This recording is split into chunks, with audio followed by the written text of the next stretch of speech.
On m'a toujours dit qu'un bon bricoleur avait un bon établi. Et avant celui-ci, bah, c'était pas trop ça.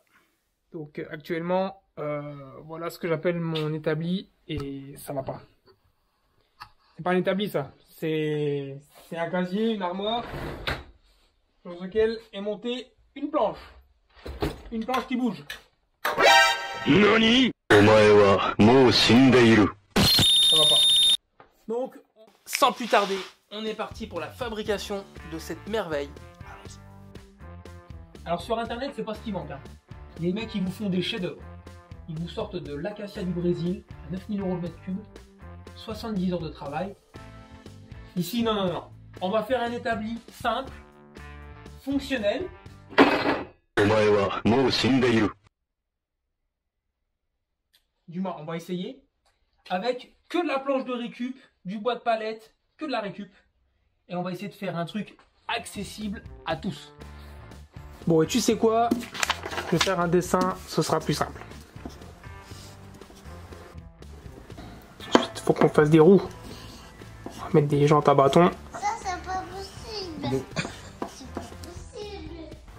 Après, on va lui mettre une chaîne IFI par ici. On va lui foutre une bande LED, une cafetière.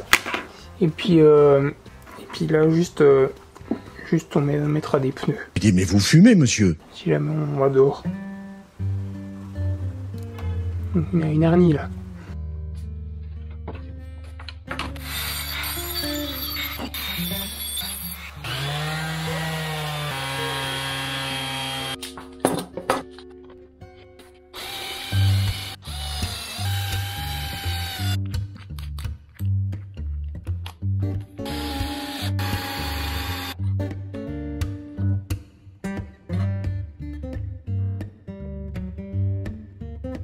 Alors là, je suis en train de mesurer les dimensions de la traverse pour venir l'intégrer sur les pieds de l'établi.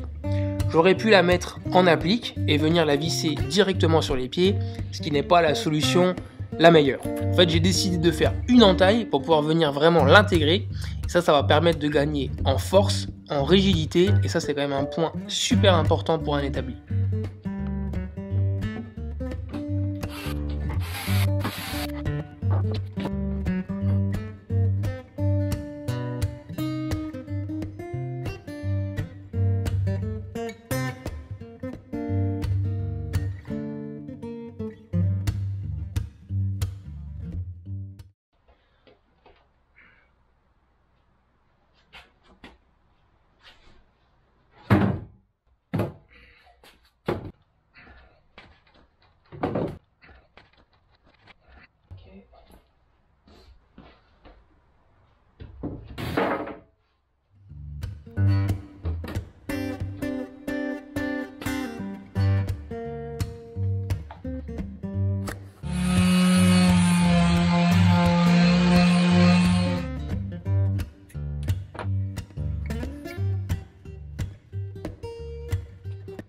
Alors en théorie, après cette étape, il faut étaler la colle pour bien la répandre partout et pas laisser un bordel comme je l'ai fait.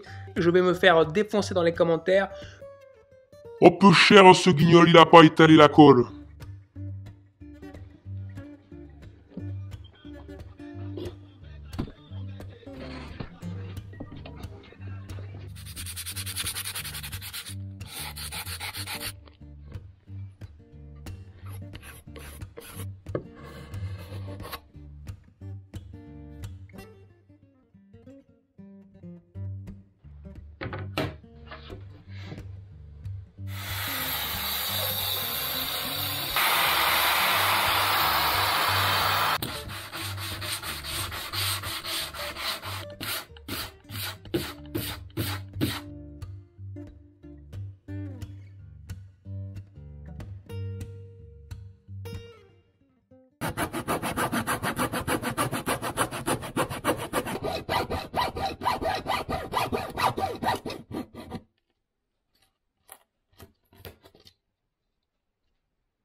NANI?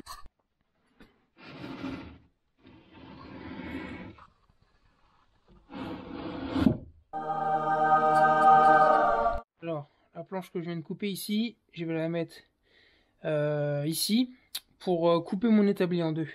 Sauf que sur la partie de gauche, là, je vais devoir y mettre ma scie à onglet. Donc il faut que j'aille mesurer à peu près 59. Bon, on est à 62. Donc en fait, c'est quasiment un carré. Alors, on va la mettre comme ça. Hop.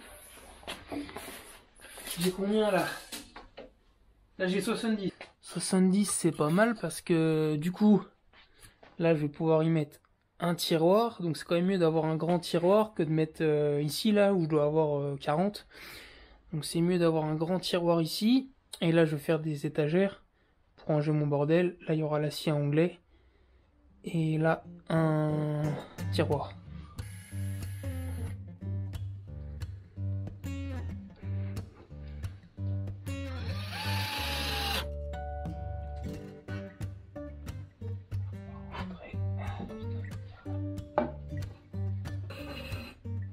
Ah, il chute un peu là. Un peu cintré ce bois.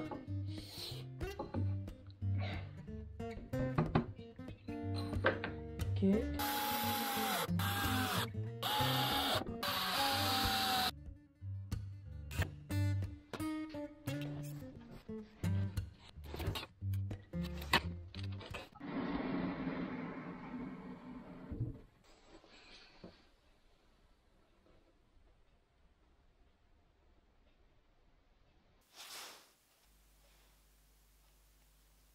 Oui, toi, tu vois un autre gland ici?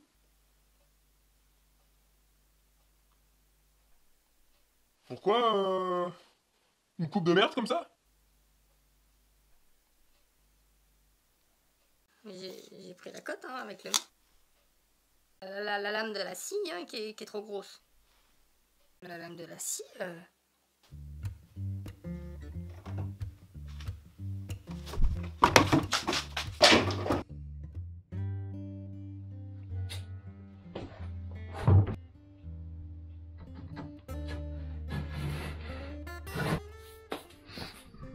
Je te montre.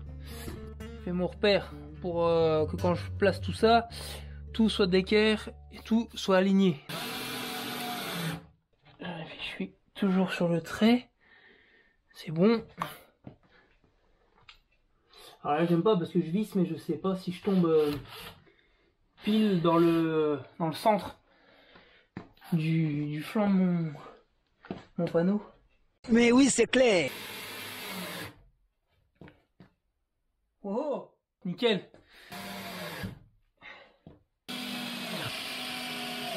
Bon, on voit toujours la cime des Vosges ici, hein, mais...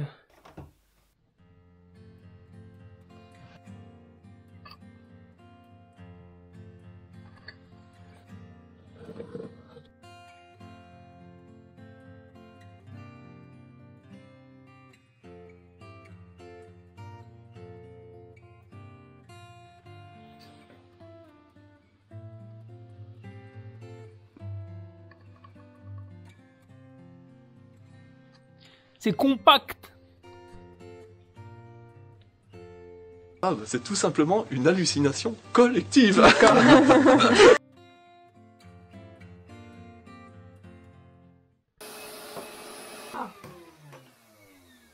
Eh oh!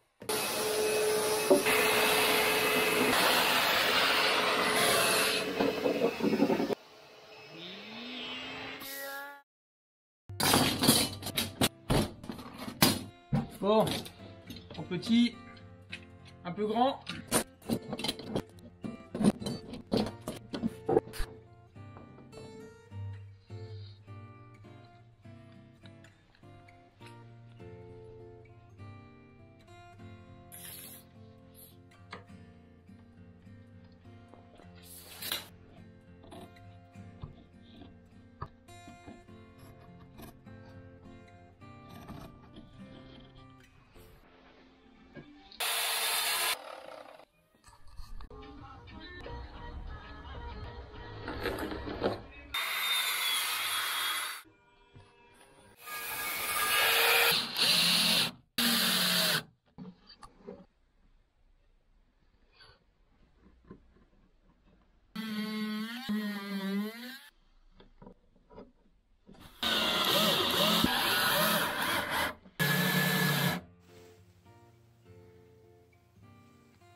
professeur est champion. Vous êtes une bombe, continuez. Vous êtes au top, hein, chef. Vous êtes le Il est là, le meilleur.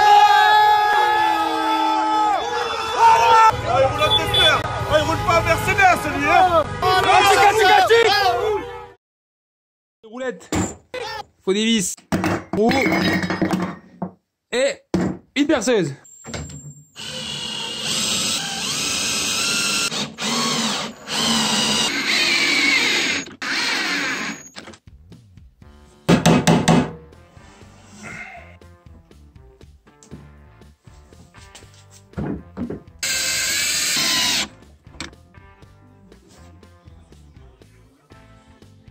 Alors comme vous avez pu le voir, je n'ai pas collé le plateau.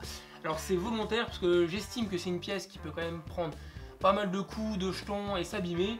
Donc si au fil du temps j'ai envie de le changer pour le remplacer pour un truc plus costaud, au moins il ne sera pas collé, je pourrais le retirer facilement parce qu'il n'y a que 2 vis par côté, donc 4 vis plus les 2 tourillons qui permettent de le verrouiller et de le guider, sinon il se retire facilement.